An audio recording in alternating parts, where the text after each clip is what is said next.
Assalamualaikum warahmatullahi wabarakatuh. Halo sahabat Langkah Ruhi, selamat datang di ruang yang penuh makna ini. Hari ini kita akan membahas sesuatu yang mungkin sering kita dengar, tapi sulit kita pahami secara mendalam. Apa perbedaan antara ikhlas dan pasrah? Pernahkah kamu merasa bahwa hidup ini begitu berat, dan satu-satunya pilihan yang ada hanyalah menyerah? Saat harapan mulai pudar, banyak dari kita berkata, "Ya sudahlah, aku pasrah saja." Tapi apakah benar itu pasrah? Atau justru kita perlu belajar ikhlas? Ikhlas dan pasrah, apa bedanya? Banyak orang menganggap ikhlas dan pasrah adalah hal yang sama. Padahal, keduanya memiliki perbedaan yang sangat besar. Ikhlas adalah sikap menerima dengan hati yang lapang, sementara pasrah adalah sikap menyerah tanpa usaha. Ikhlas itu aktif. Artinya, kita tetap berusaha, tetap bergerak maju, tetap berjuang, sambil menerima bahwa hasilnya adalah hak prerogatif Allah. Pasrah itu pasif. Kita hanya diam dan membiarkan keadaan membawa kita kemana saja tanpa mencoba mengubahnya. Misalnya, seseorang yang gagal dalam pekerjaannya. Jika dia pasrah, dia akan berkata, "Ya sudahlah, memang sudah takdirku begini." Lalu dia berhenti mencoba. Tapi jika dia ikhlas, dia akan berkata, "Mungkin ini bukan jalan terbaikku. Aku harus mencari peluang lain."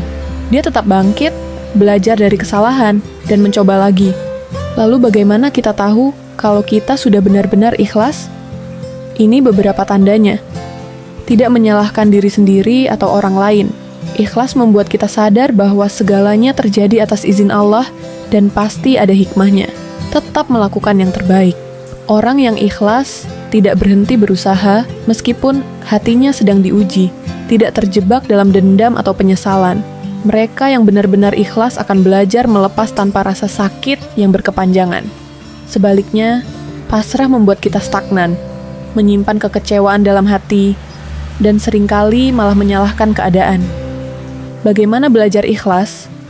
Tidak mudah memang untuk benar-benar ikhlas, tetapi ada beberapa cara yang bisa kita lakukan. 1. Terima kenyataan dengan hati yang tenang. Berhenti bertanya, "Kenapa harus aku?" Dan mulai ubah pertanyaan menjadi, "Apa yang bisa aku pelajari dari ini?" Lihat sisi positif dari kejadian yang menyakitkan. Mungkin kehilangan itu membuat kita lebih kuat, lebih bijak, dan lebih memahami arti kehidupan. 3. Tetap melangkah, meski hati masih perih. Jangan biarkan rasa sakit membuat kita berhenti. Setiap langkah kecil yang kita ambil adalah tanda bahwa kita sudah mulai menerima. 4. Doa dan tawakal. Ketika kita berusaha dan berdoa, kita serahkan hasilnya kepada Allah dengan keyakinan penuh bahwa Dia Maha Tahu mana yang terbaik untuk kita. Jadi, sahabat Langkah Ruhi, ikhlas bukan berarti diam tanpa usaha, tetapi tetap berjuang dengan hati yang menerima. Sementara pasrah hanya menyerah tanpa harapan. Jika kamu saat ini sedang berjuang untuk mengikhlaskan sesuatu, jangan merasa sendirian. Semua orang pasti pernah mengalami hal yang sama. Teruslah melangkah, teruslah percaya bahwa apa yang Allah ambil bukan untuk menyakitimu, tetapi untuk menggantinya dengan sesuatu yang lebih baik. Bagaimana menurut kalian? Pernahkah merasa bingung antara ikhlas dan pasrah? Bagikan cerita kalian di kolom komentar. Jangan lupa like, subscribe, dan nyalakan loncengnya agar tidak ketinggalan video motivasi berikutnya. Terima kasih sudah menonton. Semoga hatimu lebih lapang setelah ini. Sampai jumpa di Langkah Ruhi berikutnya. Wassalamualaikum warahmatullahi wabarakatuh.